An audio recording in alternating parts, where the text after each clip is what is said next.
शुरू हो गया।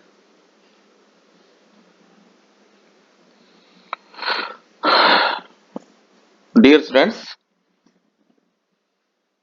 जैसे कि पिछले लेक्चर्स में हमने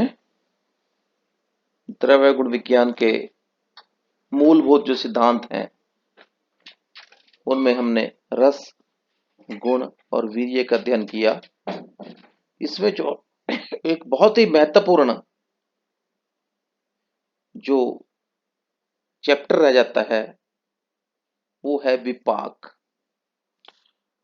विपाक को हम अगर सिंपल भाषा में जाने तो हम कह सकते हैं अल्टीमेट रिजल्ट,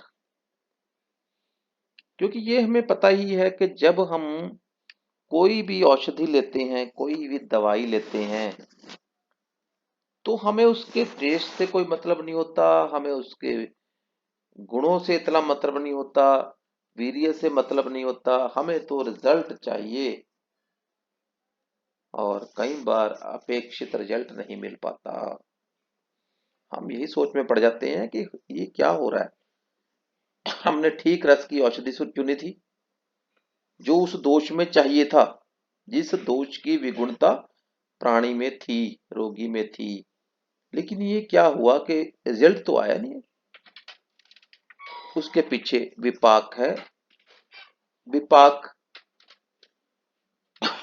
किसी भी चीज का अल्टीमेट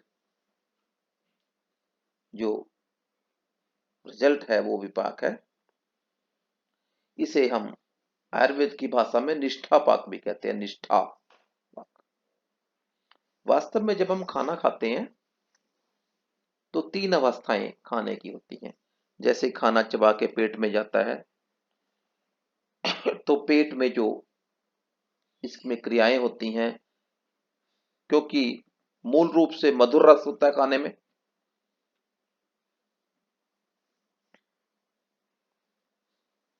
तो उसकी तीन अवस्थाएं होती हैं। पहली अवस्था पाक में पहली मधुर रस का निर्माण होता है और कफ दोष बनता है।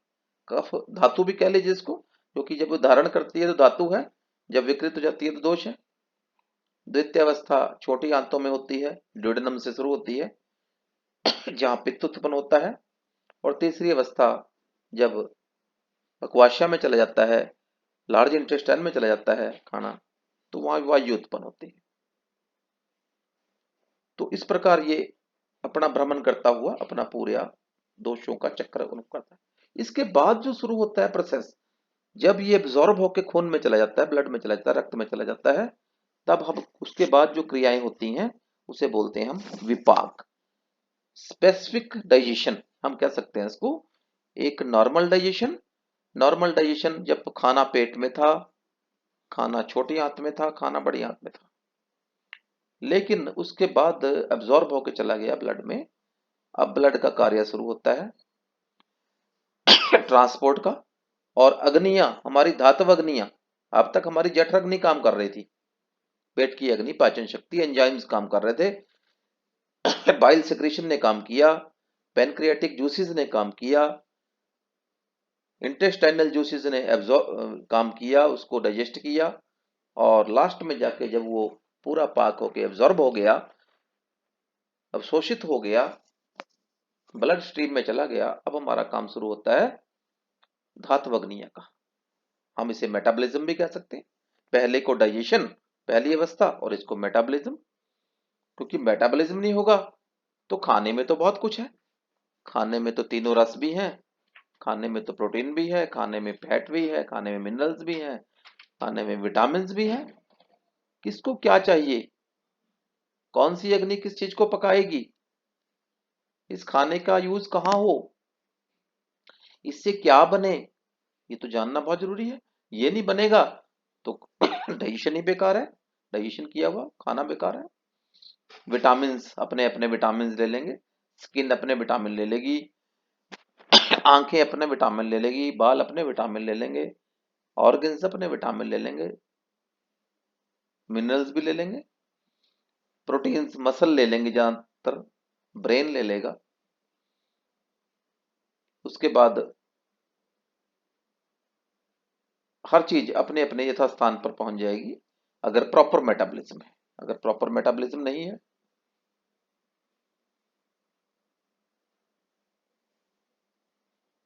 अगर प्रॉपर मेटाबॉलिज्म नहीं है तो हम समझें ये मेटाबॉलिज्म मेटाबॉलिक डिसऑर्डर। जैसे कि हम जानते हैं कि मेटाबॉलिक डिसऑर्डर से कितने रोग होते हैं। कभी हम कहते हैं कि शुगर हो गई, डायबिटिक हो गया पेशेंट। कैसे हो गया भाई? उसका जो मधुर रस था, जो अब्जॉर्ब होके चला तो गया ब्लड स्ट्रीम में, पर यूज नहीं हुआ। जहां वो जाना चाहिए था एक्चुअली लिया नहीं किसी ने, क्योंकि उसकी फॉर्म ठीक नहीं थी। उसके लिए जो अग्नि चाहिए थी, पेनक्रियाटिक अग्नि जो चाहिए थी, जूस जो चाहिए था, हार्मोन जो चाहिए था, इंसुलिन चाहिए थी, वो नहीं थी।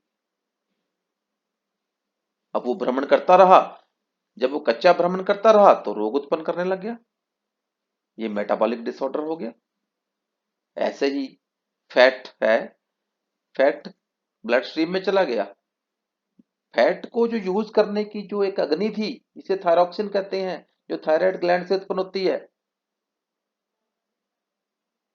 वो कम थी। किसी वजह से थायराइड ग्लैंड सुस्त हो गई है। हमने इसका मसाज नहीं किया, हमने प्राणायाम बिल्कुल नहीं किया, हमने कटु रस का सेवन कम किया, इसकी वजह से सुस्त हो गई है ग्लैंड। जैसे कि अब आप देख रहे हैं आजकल ये ग्लैंड्स बहुत लोगों की सुस्त हो रही है, थायराइड का पेशेंट बन रहा है। आयुर्वेद के सिद्धांतों से इन सभी ग्लैंड्स को रेनोवेट किया जा सकता है। पेनक्रियाज को रेनोवेट किया जा सकता है, थायराइड ग्लैंड को डेफिनेट रेनोवेट किया जा सकता है। और दूसरी जो गोनेड्स हैं, गोनेडोट्रोफिन्स की हार्मोन बनाती हैं, वो भी अग्नियां हैं, वो भी पाचन का कार्य, वो भी एक खास विपाक का कार्य करती हैं हमारे शरीर में। उनको रेनोवेट कर सकते हैं, प्यूटरी को रेनोवेट कर सकते हैं।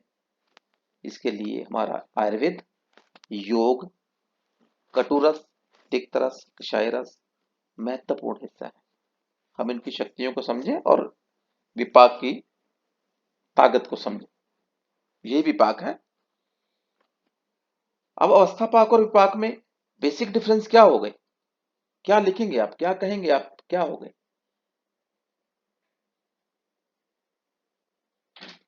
जो भोजन का पहले पाक होता है वो वस्तिक पाक है, और जो अंतिम विपाक पाक है वो निष्ठा पाक है।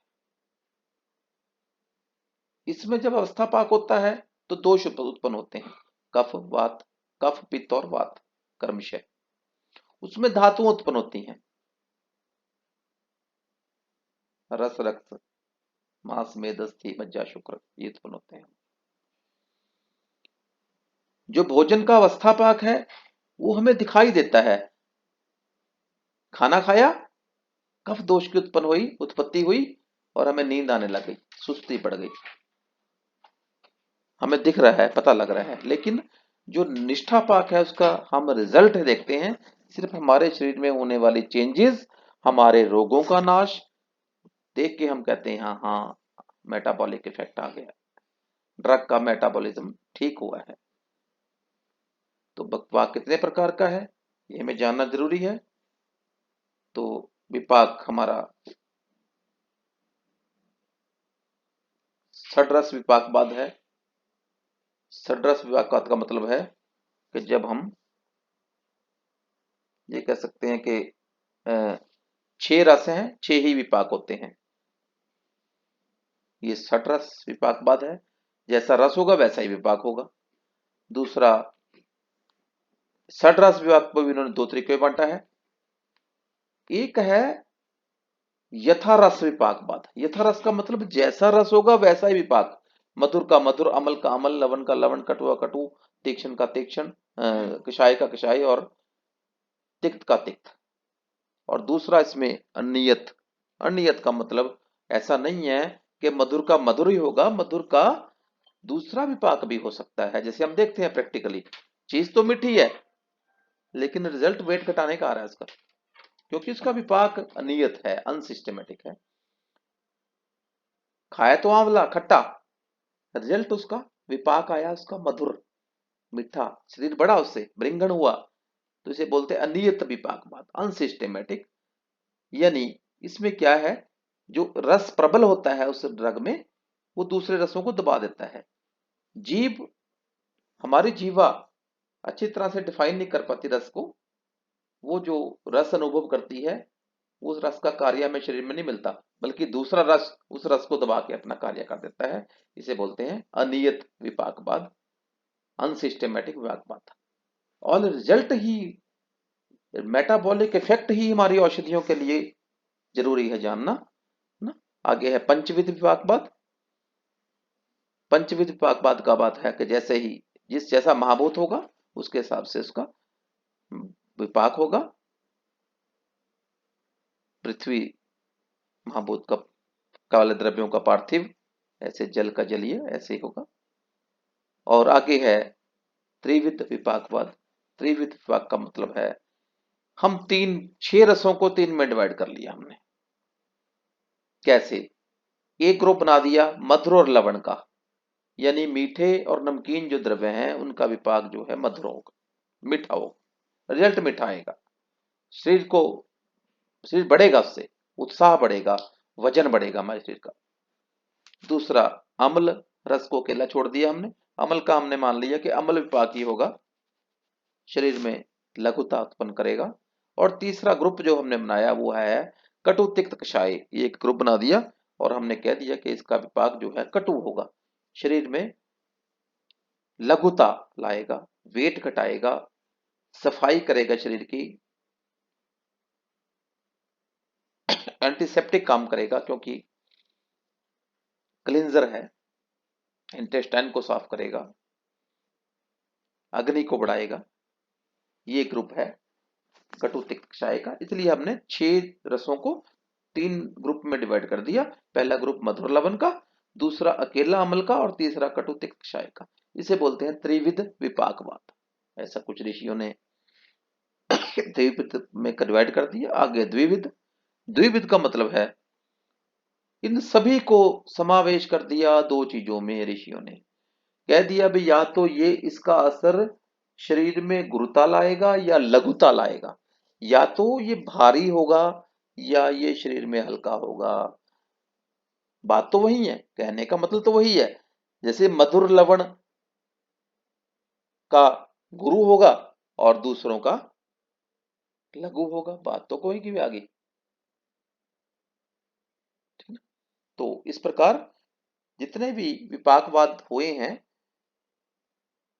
नियत विपाकवाद है, यथारस विपाकवाद है, पंचविध है, त्रिविध है, द्विविध है, सबका अर्थ तो एक ही है कि जो जैसा उसमें गुण प्रधान होगा उसके हिसाब से उसका विपाक होगा। अब विपाक के गुण कर्म क्या होंगे? विपाक के गुण कर्म में हम कह सकते हैं मधुर रस जो होगा, मधुर विपाक जो होगा, वो शरीर में क्या क्या कार्य देखने को मिलेंगे, कहाँ कहाँ देखने को मिलेंगे, है ना। तो ये अगले चैप्टर में हम करेंगे कि गुण के कैसे हमारा मेटाबॉलिक असर आएगा और हम